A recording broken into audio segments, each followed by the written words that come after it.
السلام عليكم ورحمة الله. الحمد لله رب العالمين والصلاة والسلام على سيد الأنبياء والمرسلين وعلى آله وصحبه أجمعين. أعوذ بالله من الشيطان الرجيم. بسم الله الرحمن الرحيم. إن الذين قالوا ربنا الله ثم استقاموا فلا خوف عليهم ولا هم يحزنون. صدق الله العظيم. দেশপ্রেমিক ও ইসলামী সমমনা শান্তি রাজনৈতিক দলের উদ্যোগে আয়োজিত জুলাই সনদ বাস্তবায়নে নির্বাচনের পূর্বে, জাতীয় নির্বাচনের পূর্বে গণভোট আয়োজনের দাবি সহ 5 দফা গণদাবিতে আজকের এই জনসমুদ্রে পরিণত গণসমাবেশে উপস্থিত সংগ্রামী সভাপতি হযরত পীর সাহেব চরমনাই মুফতি সৈয়দ মোহাম্মদ রেজা শরীফ, উপস্থিত আজকের এই জনসমাবেশে উপস্থিত সংগ্রামী প্রধান অতিথি বাংলাদেশ জামায়াতে ইসলামীর মহতারাম আমির জনাব ডক্টর শফিকুর রহমান সহ জাতীয় নেতৃবৃন্দ, সমবেত আট দলের নেতা কর্মী ও সংগ্রামী দেশবাসী, আজ ঐতিহাসিক পল্টন ময়দানে দাঁড়িয়ে আমি স্পষ্টভাবে দেখতে পাচ্ছি বাংলাদেশ আর দুই ভাগে বিভক্ত। এক ভাগ ৭২-এর বাকশালপন্থী, আরেক ভাগ জুলাইয়ের বিপ্লবপন্থী। আজ বাংলাদেশের প্রতিটি রাজনৈতিক দল এবং পক্ষের কাছে আমার খুব স্পষ্ট জিজ্ঞাসা, সবাই যার যার অবস্থান পরিষ্কার করুন। হয় আপনি জুলাই বিপ্লবের পক্ষপাতী, আর না হয় আপনি ৭২-এর বাকশালপন্থী। ৭২-এর পরাজিত বাকশালপন্থীরা আগামী ১৩ই নভেম্বর বাংলাদেশের বিভিন্ন লকডাউনের নামে যুদ্ধের ঘোষণা দিয়েছে।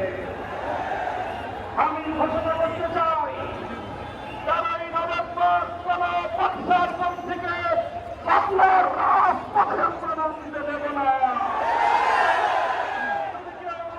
প্রচেষ্টা চালায় আমরা তাদেরকে রাজপথে মোকাবেলা করবো ইনশাআল্লাহ।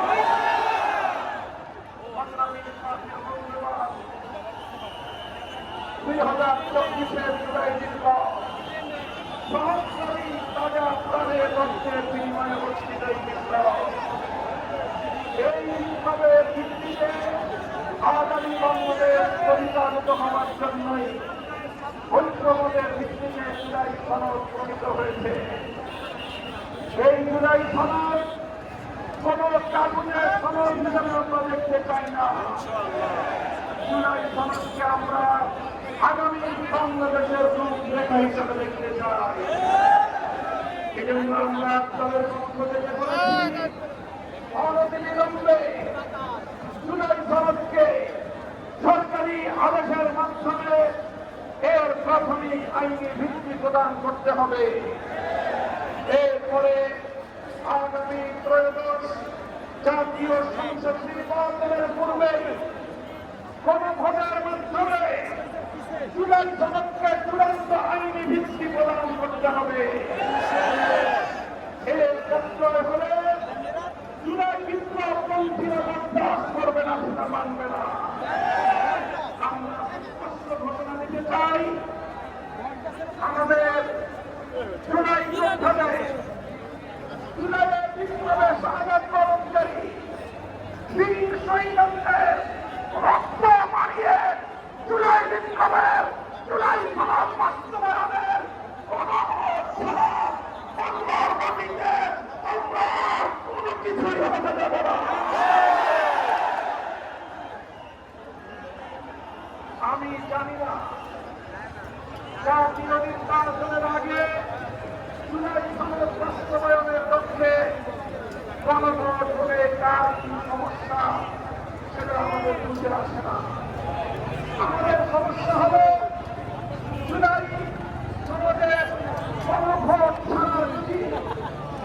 সংসদ নির্বাচন অনুষ্ঠিত হতে থাকে, জাতীয় সংসদ নির্বাচন যদি দক্ষিণ ঘোষণা হয়ে বাস্তবায়িত হয়, অনুষ্ঠিত হয়, সেখানে অনেকগুলো বড় বড় জটিলতার সৃষ্টি হবে।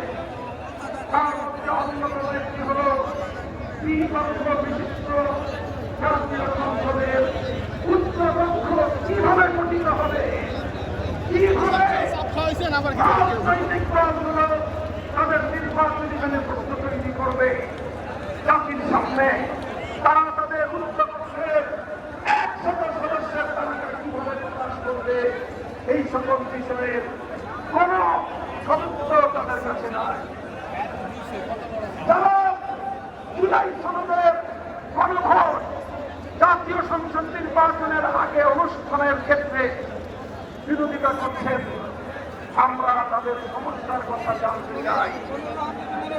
কোন যুক্তি নাই, কোন যুক্তি নাই। তারা জুলাই সনদের বাস্তবায়নকে ঠেকিয়ে দিয়ে বাংলাদেশে আবার ফ্যাসিবাদ কায়েম করবার ষড়যন্ত্র করছে। পরিষ্কার ঘোষণা করি, রক্ত দিয়ে যেই ফ্যাসিবাদ বিদায় করেছি, প্রয়োজনে আবার রক্তের সাগর প্রবাহিত হবে। বাংলার মাটিতে ফ্যাসিবাদ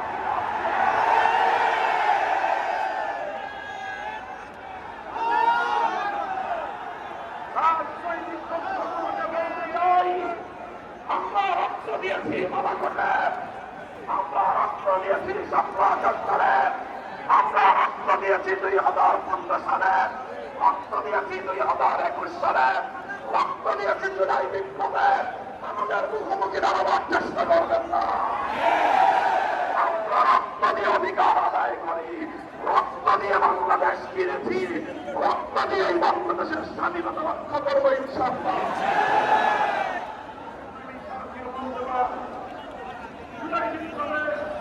আমার সকল সমাজতাদেরকে আমি বলতে চাই, রাজনৈতিক মতবিরোধ থাকতে পারে, নির্বাচন নিয়ে মতপার্থক্য থাকতে পারে, আপনারা যারা নির্বাচন করবেন সেটা পরের কথা।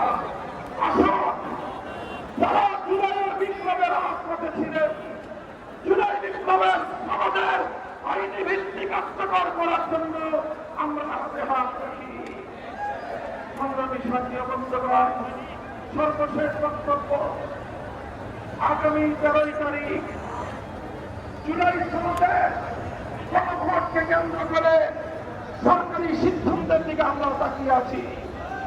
সরকার যদি জনগণের শান্তিপ্রিয় ভাষা বুঝতে ব্যর্থ হয়, আবার বলছি, সরকার যদি দলীয় নেতৃবৃন্দের শান্তিপ্রিয় ভাষা বুঝতে ব্যর্থ হয়, সেই ভাষায় বললে সরকার বলছে আমরা সেই ভাষাই প্রয়োগ করব, সেই থাকবেন তো আপনারা। যুদ্ধ করে ফাঁসিবাদ বিতাড়িত করেছি, যুদ্ধ করেই বাংলার মানুষের অধিকার আদায় করে ছাড়বো ইনশাআল্লাহ।